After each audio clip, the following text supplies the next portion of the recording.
met a gypsy. No, I totally agree. All right, so we're almost done. I'll save the COVID stuff till last. The dust has settled on you stepping away from the Pro Motocross series, which is, as a fan that gets up on Sunday mornings in Australia to watch this shit, not hearing you on there is a bummer. Are you okay with how everything went down and how the dust settled? Obviously, those two posts that you did, I mean, you couldn't have known that they were going to get the kind of traction that they did. But, you know, you did those two posts, a photo with Davey, you know, come into the shop eventually. But now that the dust is settled, like, are you happy with the way that you handled the situation and I guess the fallout from it and stepping away?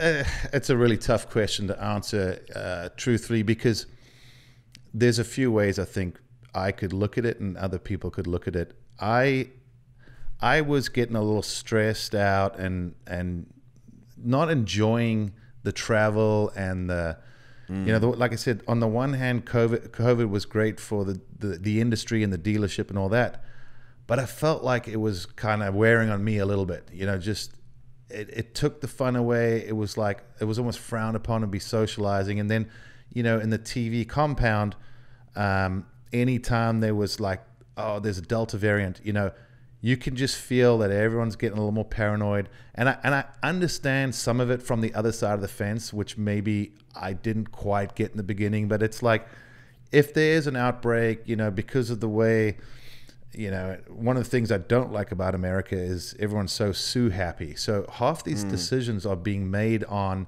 not what's best for the sport, what's this, what's that. It's just, I am just shit scared of getting sued or this getting shut down or the repercussions. So everyone's trying to basically avoid that big issue or that big problem.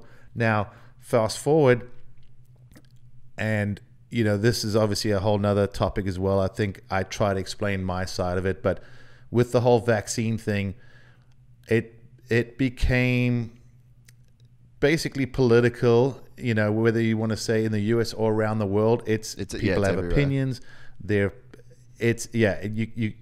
I don't even want to try and change anyone's mind or tell them that I'm right, or I have no idea. I might be a complete idiot, but I've always approached things my way.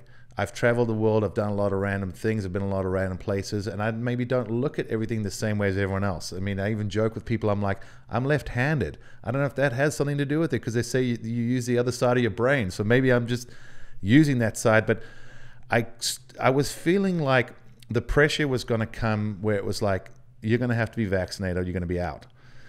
Now, no one actually said mandatory vaccines, but there's a lot of moving parts even in the series. You got MX Sports, the promoter. You got AMA, who's the sanctioning body. You've got NBC, who's actually putting the TV package out there. And then you got Lucas Oil Productions, or Lucas Oil, who owns Lucas Oil Productions, that produces the show, and they have their slot on MAV TV. So when I signed my deal for the outdoors, nothing was ever mentioned about COVID and all that. Now, last year, no one was vaccinated, and we all had to follow COVID protocols and all that. And I was a person saying, hey, whether I agree with them or not, you want to be here, you got to follow their rules, you know, and I've always respected that side of it. Now, fast forward, I didn't ask everyone, hey, you vaccinated or not? You know, part of me feels like saying it's none of your business, but you know, we're in that position now where people feel they deserve a right to know whether you're vaccinated or what your opinion is on it. So as the outdoor series was going on, in the beginning I thought, okay, we'll be okay. It's just been annoying as far as you get on the plane, hey, can I get some food? Oh, we're not serving food. Oh, shit, this is a long flight. We've been delayed 4 hours. Can I get a beverage? Nope, no beverage. Okay, I'll get one at a layover. Half the places were closed. Half the tables were blocked off still. You know, they were understaffed, you know, and you're like, traveling sucks, man. There's long lines. There were days I didn't even eat lunch because there was nowhere. I didn't have time to physically get food between a layover because this was delayed, that was delayed. There were long lines. And I'm like, this is, I could feel wearing on me a little bit. And I'm like, I started feeling like the noose is tightening and this mandated vaccine thing is going to happen. I know it.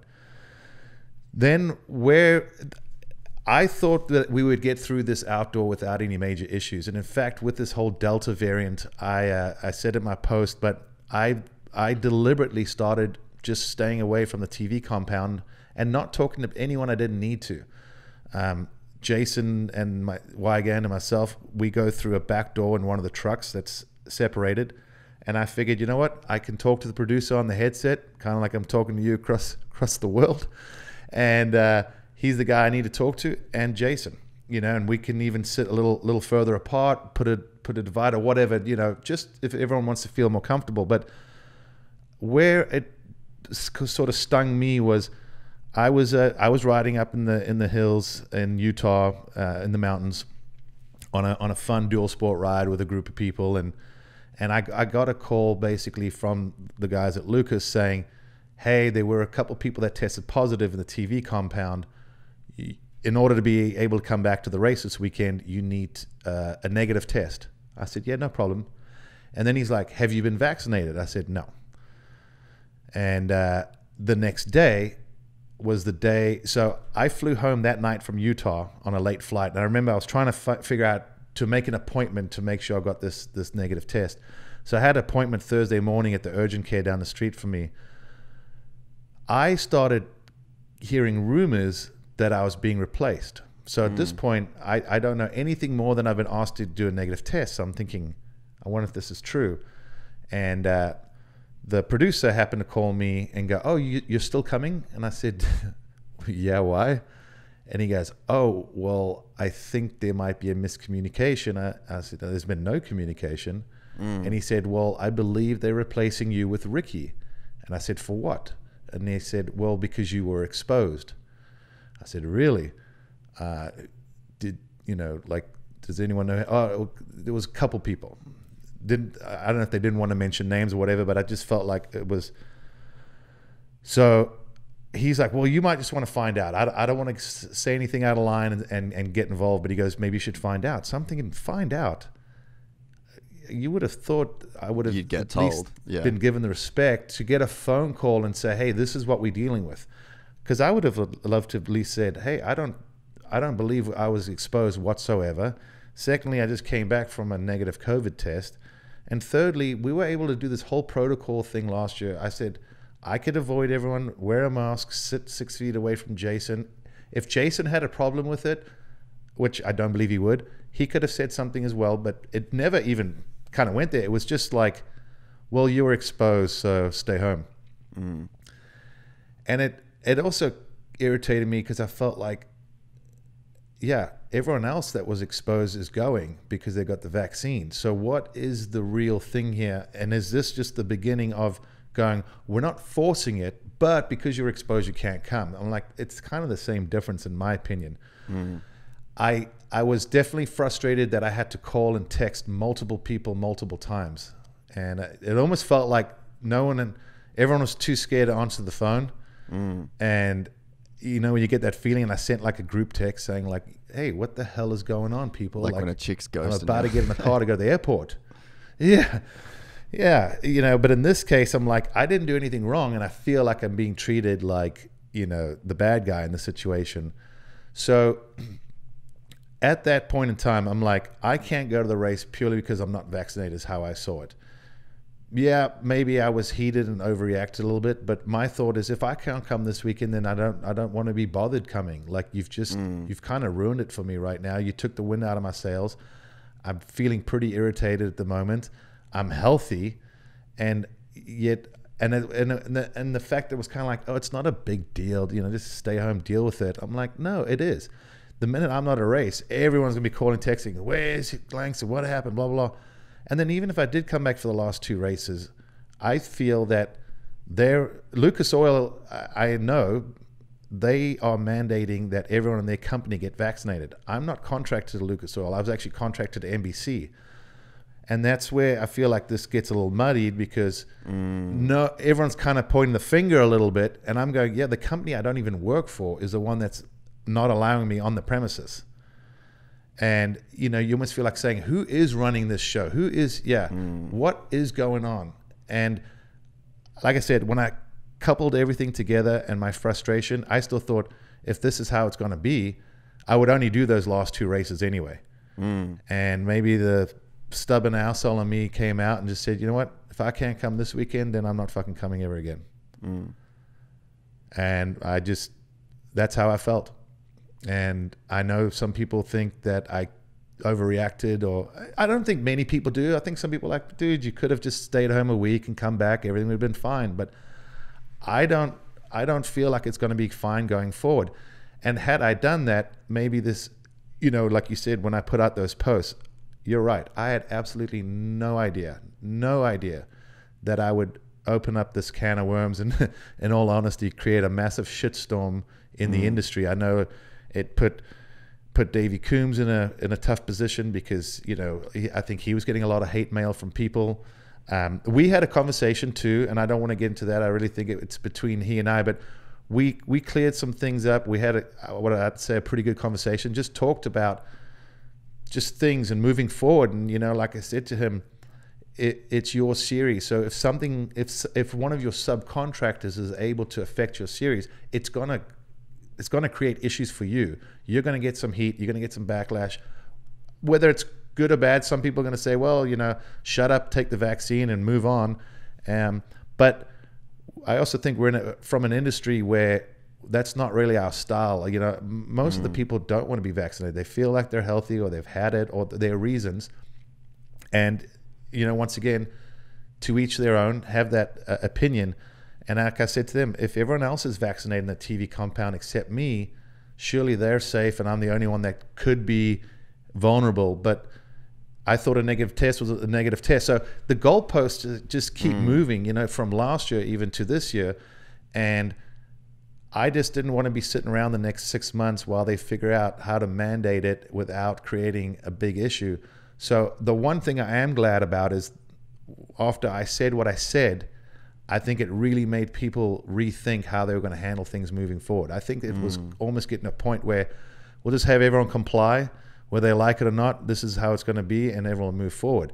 Now there's heat and pressure coming from all directions, but at least opened up that conversation where, from my understanding, I think people maybe like Davey and that are going to try and stand up for the rights of us to choose, rather than just go, well, someone said that they're going to mandate it, so we're just going to roll with it. So I don't know what will happen in the future. I mean, this thing keeps changing. The data keeps changing. The variant's changing. It's mutating. There's booster shots. It could get gnarlier in the future, or this could just be nothing more than a kind of crappy memory in our COVID days of life and being locked down. So I don't really know. All I know is, unless things were to change, meaning kind of unwind from where we've been going and the direction we're going, because I know the very next step now is to force everyone. And I think there's a lot of companies that are thinking, shit, this might not be the best thing for our series or for our look. You know, how do we get around this where we can still be insured, not be sued, and keep everyone happy? And I do believe that is harder than people realize. But at the same time, all I did was say how I felt and where my head was at. And I just wasn't prepared to go back feeling like the outsider. You know, there's something to be said like, oh yeah, the only non-vaccinated guy here, you're not welcome. You know, I don't know. It was just hard to take it all in real quick and then just say, yeah, no worries, I'm cool with this. It's just not my style. And I only wanted to say my piece, and I was shocked at how many people at least said, hey man, I totally get that and I'm with you, good for you. So I appreciate all those people, because I expected a lot of heat as well, but it was like 99% supportive. So, and I know people said, hey, I've had the vaccine, but I still back you 100%. And I'm like, I appreciate that. We can all be our own individuals and make up our own decisions. But I think we've just gotten to this day and age where it's just like, shut up, don't ask questions, and do as you're told. And that doesn't work very well with me. If you enjoyed this content, please like and subscribe. And to listen to the full 3-hour podcast, search Gypsy Tales in your favorite podcast platform or click the link in the description below. Gypsy Gang.